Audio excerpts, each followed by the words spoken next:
Nou, goeie. Een goeie. Ik kom verheerd, denk ik. Ja. Ja, dat herken ik. Ben je hem uitwaande? Nou, eigenlijk allemaal moeilijke dingen aan het bespreken. Ja? Ja. Nou ja. Nou, vertel. Dat je zomaar iets onder de leden kan hebben en dat het dan bekeken zaak is. Ja, hè? Ja. Ja. Dat ben net de leuke dingen in het leven. Nee. Maar goed, ik heb zelf wel wat gehad een paar jaar terug. En nou ja, zo kwamen we van de een op het andere. Ja. Ja. Dus ook al voel je je goed, kan het toch mis zijn, zeg maar. Ja. Ja. En ben je heel snel weer opgeknapt? Ja, ik voel me goed, maar afgelopen week gebeurde er iets waarvan ik dacht, oh, dat zou kunnen duiden dat het niet goed is. Dus ik heb me weer aan de bel getrokken. Ja. En dan moeten we gewoon onderzoeken en kijken of het inderdaad niet goed is. Ja, dat liep me wel dreig. De onzekerheid. Dat is ook zo, ja. Maar goed, wanneer ben je zeker? Je weet nooit zeker. Nee, je gaat ook morgen onder een auto lopen. Nee, dat is zo. Ja, dus we nemen het zoals het komt. Ja, je bent wel positief. Jawel, ja. Dus, Maar dat zijn dan de dingetjes die je hem even bespreken soms. ja, we zijn wel goede bekenden van elkaar. Dus ja. we hebben wel steun aan elkaar wat dat betreft. Ja.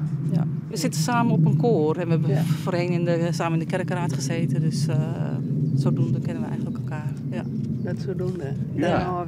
Dan houden we het wel bij. Ja. Ja. Maar van het jongen komt ik net zo volle meer. Nee. Ach, dat is jammer. Daar hebben we het ook al even nog over. Ja. Wat krijgen we nou weer? Ja. Ja. We willen ze graag aan de gang. Ja. Ja, en dan praten ze over die vakanties en dan denk ik, nou, wij willen ik wel jongen. Ja, Ja. daar jij ze net hoor. Nee. En we doen ons best even goed hoor, want we zitten dan achter de computer Ja, met z'n allen. En de dirigent die geeft aanwijzingen zo. Maar een beetje in je eentje zingen, dat is gewoon niks. nou, dat is net al. Nee. Het is net een echte repetitie. Nee. We worden er ook net zo burg van. Nee, ooit wel.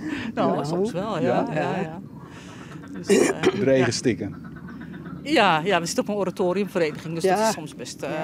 je moet er wel wat voor doen, laat ik het zo zeggen. Het komt je niet aanwaaien. Ja, wat houdt het in voor een leek? Ja, klassieke muziek in elk geval. En, Zoals de Matthäus nou. We zingen normaal gesproken de Matthäus elk jaar. Ja. Twee dat is al 2 jaar jaar net terug. Nee. Dus ja, dat is jammer. Ja. En nou even een stukje zongen? Nee, dus ik begin er niet aan. Nee? Nou, je moet toch zo graag even zongen? Ja. Deze mevrouw is beter die oefent elke dag wel thuis. Zo, ik ben niet net zo... helemaal. Net helemaal. Nee. Nee, dat doet me net leuk. Nee, hè? Ah, jammer. Nou ja. Maar en verder zei je hem nog dingen buiten Aien, Joert? Ik krijg maar mijn garage aan de gang. Want we hebben de oorlog voor gekregen. Dus en die rommel weer nog al even binnen. En dan moet het ook best oprommen worden. Ja. Dus dat wie ik maar aan de gang. Maar we staan lekker even in het Cincy, dus. Eindelijk, het was een beetje weer warm. Goh. Ja. Ja, daar ben we wel aan taal, hè? Een beetje. Nou, precies, ja. Nou, ik zoek is nog een hele noffe gedij en sterkte maar alle onderzoeken en zo. Bedankt. Ja. Ja.